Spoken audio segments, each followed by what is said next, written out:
All right, y'all, listen up. It's your girl, Kamisha Tyler, aka Sarah Thea. I am. On this feed, we're going to talk on how the worker or the workers of sin show up in our life. Okay, and it's going to come out of the scripture. We're going to come from the scriptures in Hebrews 12. Now, the title for this says the race of faith. Okay, so on the flip side, we know what the world says race is, right? Hebrews, it says, therefore we also, since we are surrounded by so great a cloud of witnesses, let us lay aside every weight and the sin which so easily ensnares us, and let us run with endurance the race that is set before us, looking unto Jesus, the author and finisher of our faith, who for the joy that was set before him endured the cross, despising the shame, and has sat down at the right hand of the throne of God. So we're talking about seeing the workers of sin in your life, or in our lives, and how to pinpoint it. Now, we already know the story about Jesus. A lot of the authorities had a problem with him. Okay, so what this scripture just explained to us is some of the reason is that Jesus decided that he was going to walk in faith, right? And the workers of sin decided that they were going to ensnare. And when Jesus was met with having to choose to continue to walk with God or to allow the enemy, right, to determine his life, the scripture shows us in this narrative that Jesus chose to walk in faith, therefore walk with God. Now, how does that look in modern day time? And I'm going to go back to my oldest son who's passed on. Spiritually, before any of this happened, I told my son when we was relocating, because the Spirit had told me it was time to go. But the Spirit is showing me that what had happened to him, because I had told him to come along, and he kind of lingered. But the Spirit is showing me how he had been ensnared. Okay? So here's the scenario that they're putting me in at this point, where with the Spirit is saying, okay, it's time to uproot, move from that place, right? They're obviously wanting to work sin here in this place, dust the feet off dust the dirt off your feet and move around. But the worker of sin is going to ensnare you, sinners. Okay, they want to ensnare us, and that comes. I'm gonna use my example in this DCFS case, where they know they legally created a case because there's no criminal activity. There is nothing that gives them, when they're trying to feed to me that they're operating legally, the right to do the things that they've done. Okay, and I've already been told by other lawyers that I have a discrimination case against them, and that if I wanted to pursue suing them for operating out of law or whatever, that would be a case, right? So here's the ensnare. They want to keep placing or holding over my head, basically, that if the Spirit tells me to go on or move, that I would be held in chains, because they want to hold a case over my head, right? And that looks like them saying, well, now when they was surrounding to make a case, right, they was at the door every day, all day, right? A couple of instances where they showed up and was making all these allegations, and when it got shut down, they just kept on trying and kept on trying. Okay, so now they want to hold over my head, saying, well, although we have no legal bearing to continue this, we're going to drag our feet now in harassing and hounding and antagonizing you, because we want to sit back and watch you make a decision to move in faith, or to walk in faith, against us holding this ensnare. The legal term is entrapment by estoppel. That's when you have legal authorities or those who are wearing a uniform or claiming to be in an authoritative position, utilizing that position illegally, sinfully, wickedly, right, to test your faith, right? And so this is what they're doing. Now that they've already said, well, we want to push this narrative on your head, now you don't hear from nobody. Now they don't want to call. But the entire time when I was in the hospital, going to the hospital being treated for my disabilities, they made this is how they got the case, saying they had all this stuff against me because they couldn't talk to me. Because I couldn't talk to them, dealing with trying to catch my breath through the disabilities. Okay? So now I don't hear nothing from them. Now they're just going to drag their feet and saying, this is what we're looking into doing to help you. This is the ways that we figure we can help unify you and your children, right, back in peace, or whatever they claim that they want to do, right, in providing or bringing the household back together. So then there was, things that were said where basically if I spoke up about it and I said anything about it, then I would be given some kind of demanding terms where they were going to force me to abide by their rules. And in that scenario, I've already had the experience that what they'll do is they want to get me in the courtroom. They're not going to want me to have my phone to record and witness the mistreatment that I receive or the illegal ways that they handle things. Or they'll say, well, we're already recording, right? And then that'll be botched and made to look like however they want it to look. So this is the scenario that they're dangling over my head now. Now I'm looking at, this is the same thing they put my elder son in, which ended up dead. Okay? And I'm sure there's probably other people that you've been put in the same scenario where they try to say, well, we pulled you over for this ticket, so now we want you to have all these court dates to be in jail or face prison, and we're going to drag it out so that you'll continue to pull onto yourself all the stress, worrying yourself on what's to come from it, while they lollygag and laugh and have fun, threatening you, right, to make a move.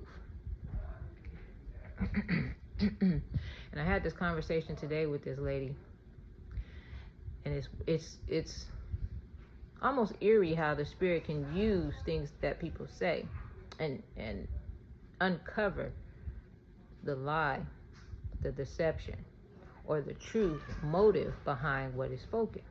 Right? And I was talking to someone today, and we was talking about the weight.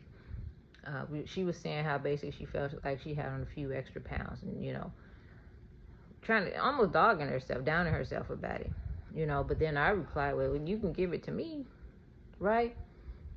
I'll take it, and then she replied with, you don't want this weight on you, right?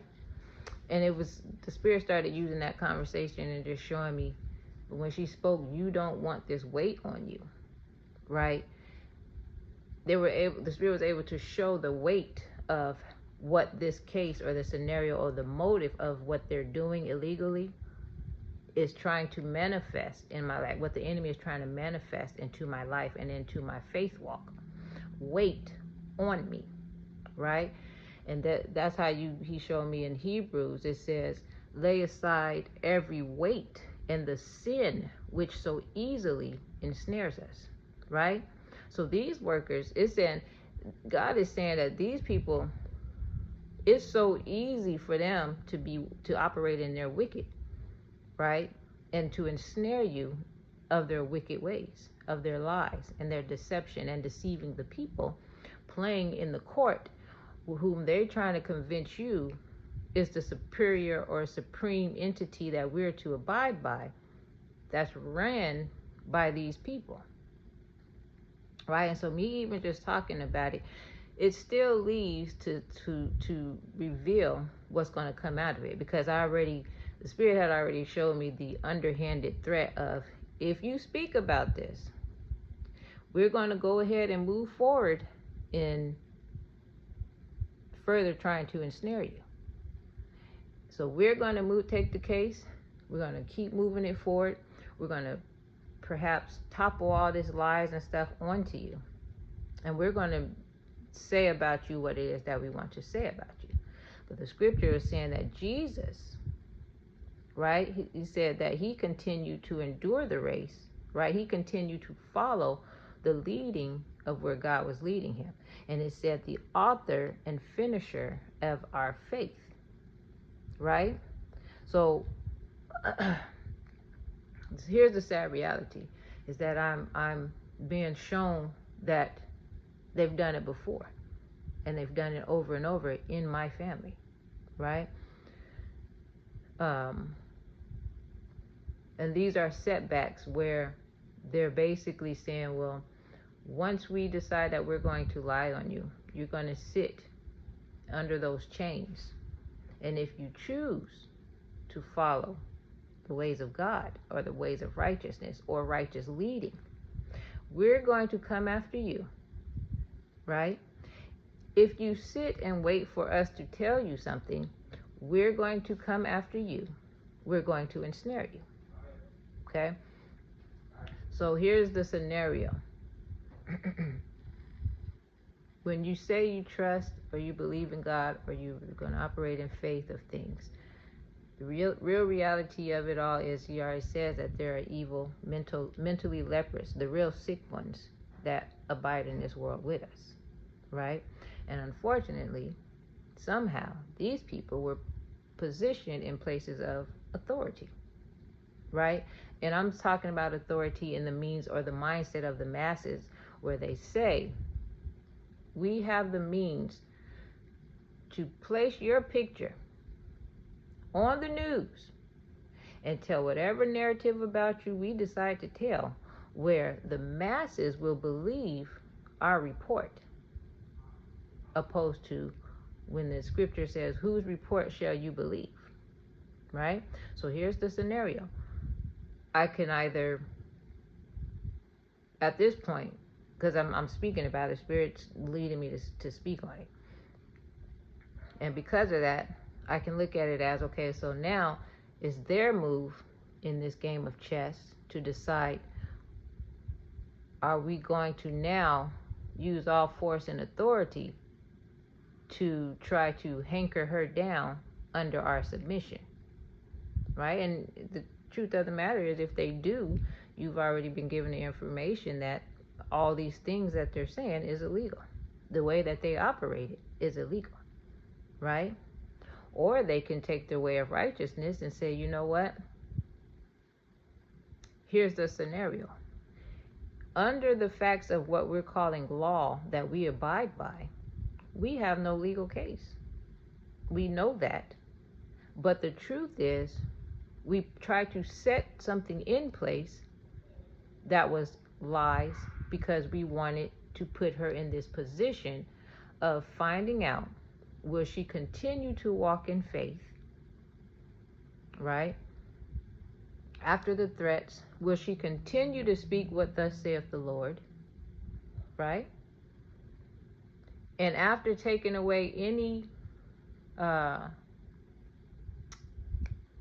avenue for her to protect herself, once we pull her and try to force a summons of her into our jurisdiction or into our court, will she operate in fear, or will she continue to operate in faith?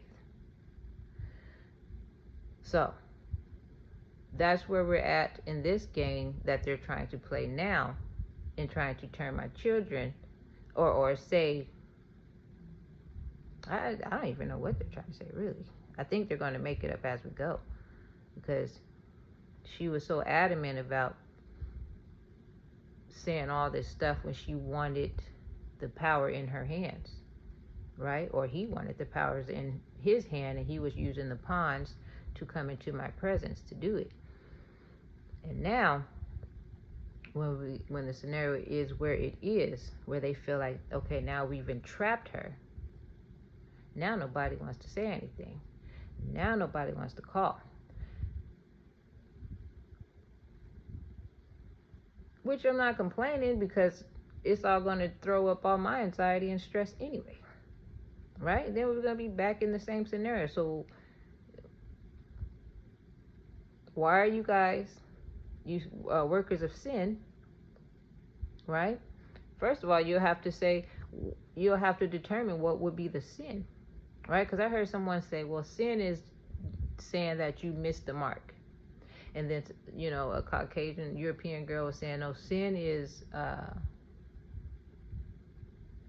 what did she say? To be without. Something like that, right? And so these people who are trying to operate the work of sin is going to have to say, well, where is she missing the mark, right? And the only way you can miss the mark is if you're operating in a race of something, okay? So in that standpoint or that scenario, the race would be the race of faith, right? And that's pretty much where that goes. So, now I can look back and say, this is what they did to my son. When you have these people in uniform or authorities or police officers putting these court dates and things over your children's head, or even in my youth, someone did that, right? Where they was trying to play a game on putting something over my head. And again, with my kids, they always want to utilize my children. And then they started. It was such an urgent matter when they wanted to get me, right? And then once they felt like they had some, everyone started dragging their feet. Now, that's taken away from me to say, surely the love of God is not in this place, right? And we all know that the scripture says that to dust the dirt off your feet, right? So this is where God is led at this point to speak up on it, and what the scenario or the case will be once those who are operating this plan realize that this is what thus saith the Lord, and they have to choose whom ye will you serve, is going to let us know